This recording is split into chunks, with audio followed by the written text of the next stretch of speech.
Sir ये packet कैसा पूछोगे सर, घर पर जाके परसों नहीं यहाँ पर? नहीं नहीं, मैं बोला हूँ ना, हमारी हमारी टीम इंक्वायरी करेगी, तफसीलात हासिल करेगी, रिपोर्ट देगी और उसके बाद में उनको टोकन देगी और फिर हम टोकन के ज़रिए एक मुकाम पर उनको बुलाकर वहाँ पर हवाले करेंगे।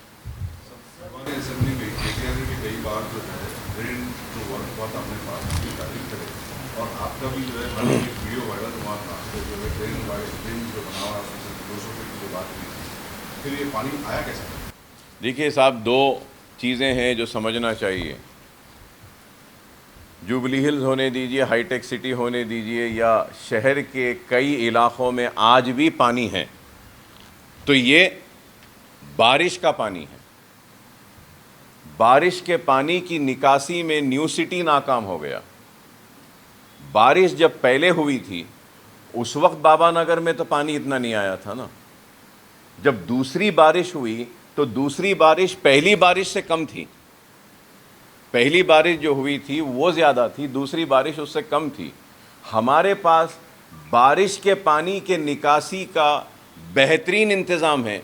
इससे बड़ी और क्या मिसाल मिलेगी कि रात में 1 बजे कट्टा टूटा और कट्टे से पानी गुरमचेरू के टूटने के बाद पानी आया और ये तबाही जो बर्बादी है, गुरमचेरू और पल्ले चेरू जो 2 तालाबें जो टूटी, 2 तरफ से चंद्रायन गुट्टे में पानी आया और 2 भी तालाबें चंद्रायन गुट्टे में नहीं हैं।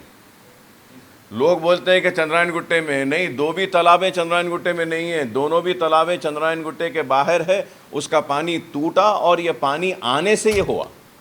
और अगर हमारा ड्रेन सिस्टम अच्छा नहीं होता तो 10 बजे तक पानी उतर नहीं जाता था। तो ये एक चीज़ है जो समझना चाहिए लोगों को। और जब तूफ़ान आता है या अगर कोई कट्टा बनाते हैं तो जितने एहतियात के साथ, मजबूती के साथ बनाना है उसी हिसाब से बनाते हैं। तो अब सवाल मेरा ये है कि अगर सिकंदराबाद कट्टा टूट जाएगा तो क्या जभी भी आप यही सवाल करेंगे कि ड्रेन सिस्टम का अच्छा नहीं था इस वास्ते लोग तबाह हुए? क्या उस्मान सागर टूट जाएगा तो यही सवाल करेंगे? क्या हिमायत सागर टूट जाएगा तो यही सवाल करेंगे? ये तालाब के टूटने की वजह से तबाही आई है। बारिश के पानी को तो हम ले 7 बरस से, क्या कभी आपने देखा है क्या 10 बरस से कभी कहीं पे पानी जमा चंद्रायन गुट्टे में या तबाही बर्बादी हुई? ये कट्टों के टूटने की वजह से। सर बाबानगर में सर 3 ब्लॉक है, एक ब्लॉक पानी थोड़ा भी अगर गिरता है तो ज़्यादा मतलब आ ही जाता है, इसकी कोई नहीं, देखिए साहब, हाफिज़ बाबा नगर में एक बड़ी ड्रेन का हम काम करवा रहे हैं कि मेन जो अब आप देखते हैं जो पानी जो आया, एक तो तालाब का पानी आया, नेचुरल स्लोप जहाँ रहती है वहाँ पे आता है। जो शोएब होटल की गलियाँ और जो गलियाँ जो मुतासिर हैं ये नीचे हैं, तो ऊपर से हाफिज़ बाबा नगर सी ब्लॉक और दूसरे सारे ब्लॉक्स का जो पानी बारिश का होता है वो भी वहीं पे आता है और फिर तालाब का पानी भी वहीं से आता है। तो ये 2 पानी जमने से होता है। तो इस सिलसिले में हमने उमर होटल के पास से लेकर हबीब फंक्शन हॉल तक एक बहुत बड़ा स्ट्रॉम वाटर ड्रेन का काम कराए हैं और ये पानी को निकालने के वास्ते काम कंप्लीट नहीं हुआ, 15% काम बाकी है। जब 15% काम हो जाएगा तो बारिश का पानी इसमें आएगा और ये जो पानी को हम जो निकाले, जब भर गया था, आप लोगों को शायद नहीं मालूम, ये पानी जब भर गया था तो ये इनकम्प्लीट ड्रेन जहाँ तक भी कंप्लीट हुई थी हबीब फंक्शन हॉल के पास, वहाँ पे हम जो है सो जेसीपी से होल डाल के ये ड्रेन में मिला के पानी को हम निकाले।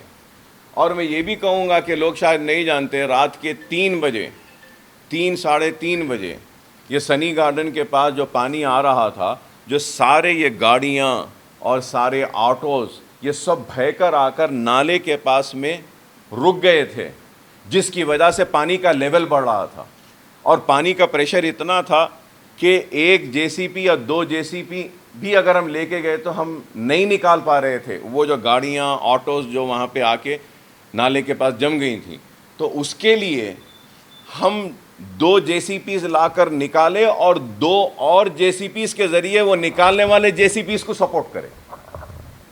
ये किसी ने देखा नहीं। ये काम अगर हम नहीं करते तो शायद 25-30 फीट तक पानी चला जाता था। तो हम रात भर मेहनत करते रहे, काम करते रहे और काम करें और उसका नतीजा है कि हम जानों को बचाने में कामयाब हुए।